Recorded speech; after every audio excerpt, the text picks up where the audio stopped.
Heyo, Spin Snakeo here with a custom tip. Now, I like you guys, like my articulation, as you guys may well know. And here is a figure which I got a couple of years back. It is the Gladiator Silver Surfer figure, and I couldn't tell you what wave he is from. I honestly cannot think. Oh, I don't know. Doesn't really matter. Anyway, it uses the body mold, which has been used several times for quite a few people. I've got the Human Torch figure, and it's been used for Claw. It's been used for the Scarlet Spider-Man or Ben Reilly Spider-Man. It's been used by quite a few figures, and it looks okay. As in like the sculpt of it, it's got some really nice like definition and tone and that, but his proportions are off, which is something I'm going to address, and his articulation is to be desired. Now I'm not doing a review for this figure, as you know, I don't really want to. It's not that good. It's got a nice sculpt and it's got some nice details, but it's not why I'm putting them on here, because I was looking around and someone on the Fwoosh websites or blogs, forums even, I cannot speak today as per usual, has actually posted a tutorial about changing these ankles into the peg pivot ankles. Now what they don't use Silver Surfer, they use some of the generic female body molds to do it, like they've got the Hydra, Madam Hydra, and is that Madam Mask, I think her name is? I don't know, I can't remember. But what he basically does is, I'm going to show you. Now I've got an actual Silver Surfer normal one with this little peg. Now what they do is they, on the pictures, I'll put the link below, but they cut a little chunk out here, and they take out the leg, then they cut away, like, let me get a toothpick and I can show you. So my big chunky fingers aren't in the way.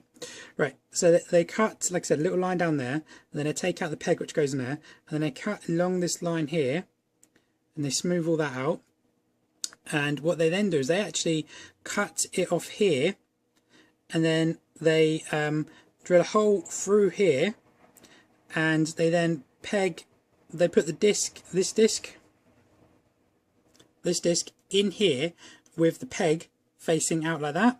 They then drill a hole into the foot going like that. So I hope that's coming up all right. And then you get an ankle pivot, just like off of our classic. It basically makes that. Now that's actually a really good idea, and it's very ingenious what they've done, and it's very simple. I found it and I thought of a way to maybe improve it, because one thing I'll say about this guy is, as I said, his proportions are all off, and he is quite a short figure. They all are. So you can see Buckycap's not a very tall figure, yet he still stands taller than him, and his leg proportions are tiny, and that's where their biggest problem is. I think if their legs were maybe a bit taller, it would be better. So the way this guy does is, you are basically losing,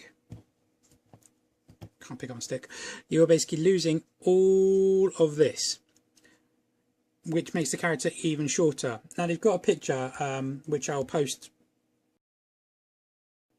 So you can see the one on the left is a lot smaller. I think Claw is a lot smaller than Spider-Man.